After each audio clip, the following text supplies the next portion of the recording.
Hey guys, and welcome back to my channel. It's Stephanie from Where's Weewoo, and today's video is going to be part 3 of my Revamping My Wardrobe series. And I think this video is actually the most important because it's all about everything that I didn't think mattered before I went on this journey. Accessories, hair, nails, and shoes. If you're anything like me, I was a tad bit of a tomboy. I went to private school most of my life where we were wearing uniforms, so it wasn't until I got to college that I actually started dressing myself, and the only things I had to dress myself were kicks, shorts, t-shirts with ridiculous things on them. And basically I looked like a child. Like, people thought I was 10 and I was literally in college, like 18 years old, and it was really kind of just disconcerting for me. So now that I'm going through this whole thing, I've graduated. Luckily, I stepped up my wardrobe a little bit where I was wearing, like, jeans, but I just needed to kind of like step it all the way up now that I'm in the workforce. So the first thing that I really needed to figure out was accessories. These earrings are my mother's. Like, my mom is huge on like earrings and necklaces, bracelets, all of this stuff, and she really was the one who got me my first pair of earrings. I didn't pierce my ears until my senior year of college, which is turning 4 years now.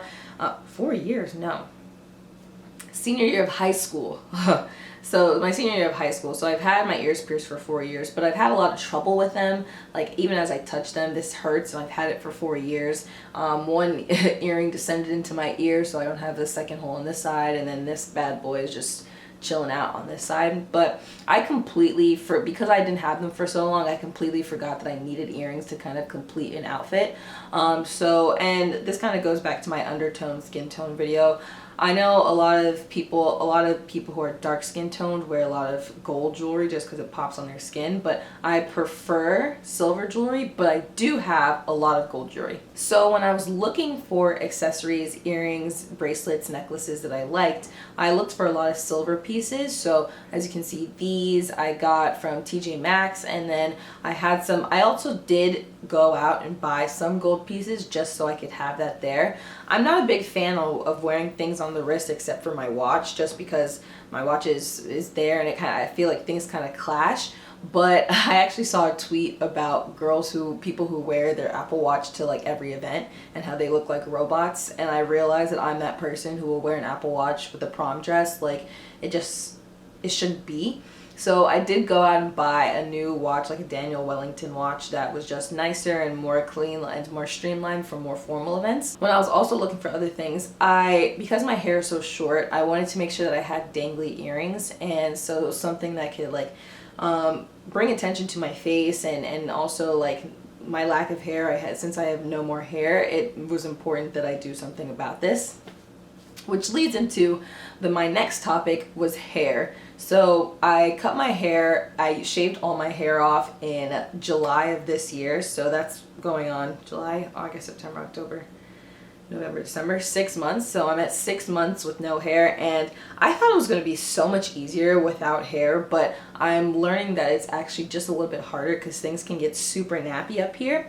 But once again, where do you go when you have questions? YouTube. And this is where I have to reiterate, if you have ever thought about making a YouTube channel, and just go ahead and do it, because when I was looking for people who like had my type of hair, it was really kind of hard to find people with like short hair and what they were doing with it, ideas. Granted, I could go to a hair salon, but I actually went to 5 different hair salons near me, and nobody knew how to deal with my type of hair, which is an unfortunate problem, but it is also something that is really pressing that we really need to think about. But once I was able to find some YouTube videos, I figured out how to like put things into my hair, and I was in braids before, like braids, or I'd wear a weave. All of these were protective hairstyles where I didn't have to touch my hair for months. So I was just used to putting something in and then not worrying about my hair for the rest of, for like a good 2 months. But with this, I had to do something every day. So in the morning, I had to learn to wake up, brush my hair, put some leave-in conditioner, make sure my curls were good and that it all looks flat like this. If you saw me in the morning, my hair's a mess. If you look to the side, it's kind of a mess right now too, just because it's been a long day. Okay, leave me alone. But hair was so important to me as well, because I could have a good outfit, but if my hair was all over the place, I would look crazy still. And then nails. So as of right now, this is what we got. I used to be a huge fan of acrylics. Like, I had acrylics, white, blue, red, this, that, the third. Like, I was all about it. But the acrylics really messed up my nails. As you can see, they're super short right now, super stubby. Like, they're just not ideal. And that's because I used to get acrylics back to back to back to back to back, which is just not good for your fingernails. So I did take a break from that. I took a break from getting my nails done, period, which is what I'm doing right now. And that was just so I can, my nails can regrow and get back into it. But one thing that I will start doing when I'm ready to get back into all of that is dip. Dip helps your nails grow, and it's really a better alternative to acrylics. Or even if you want tips and stuff like that, you can do dip tips and stuff like that. And I also will be taking breaks between and doing my own nails. Like, I have white, I usually do white, and I have white nail polish here where I can just slap it on and be in good shape. That's what a lot of my friends do. It'll save me a lot of money. And even if that's something you don't want to do ever, getting your nails done, it's so much easier you can get the stick-on nails, the press-on nails. I have really oddly shaped fingers, so the stick-on nails are not really something that works for me. But if you do have, like, you can mix and match, you can cut things up, so you can get those and you can reuse them as well. So that's a good opportunity. That's a good option, as well as just doing your nails yourself. And finally, the piece de resistance. Whee! I'm a big fan of shoes. Big fan. Like 80 pairs of shoes, big fan. Yeah, it's a big problem. I actually donated, when I did my whole overhaul, I donated over 50 pairs of shoes, which I was really proud about. They're going to go to people who are going to use them, and they'll be better used to them.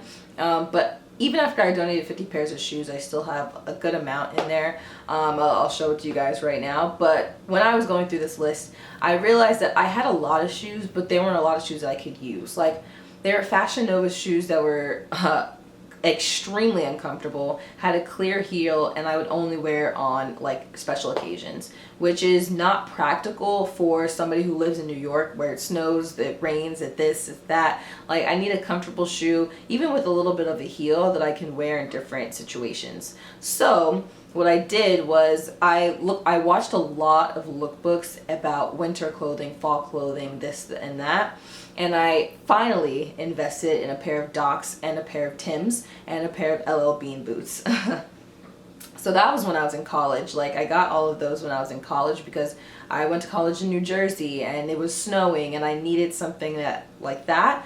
But now that I'm in the workforce and I can't really wear LL Bean boots to work, I needed something that would bridge the gap. So I looked for a lot of shoes that had a little bit of a heel, and then also taking things to the cobbler. The cobbler is my guy. He will slap, if you have shoes that have no real grip on the bottom, you could take them to the cobbler. He'll slap something on there and you can even buy them online on Amazon as well if you feel like it. And then gel insoles, because my feet are just not really well accustomed to heels, even if it's the slightest heel. So I got those gel insoles so I can walk on them a lot longer, and they make them more comfortable. And for all of these things, I had to make sure that they met my criteria. Can I use them for multiple outfits? Will they last for multiple periodically time? Will I be able to use them for a long time? Can I use them season after season? Like, why do I want this? They had to meet all of that so that I could have one cohesive wardrobe, shoes included. Don't forget to like and subscribe, and comment below if you have any questions, comments, or concerns. Would love to hear from you guys. Are you guys going through a wardrobe revamp? I'd love to hear about your stories and any tips that you have for me. See you guys later. Peace out.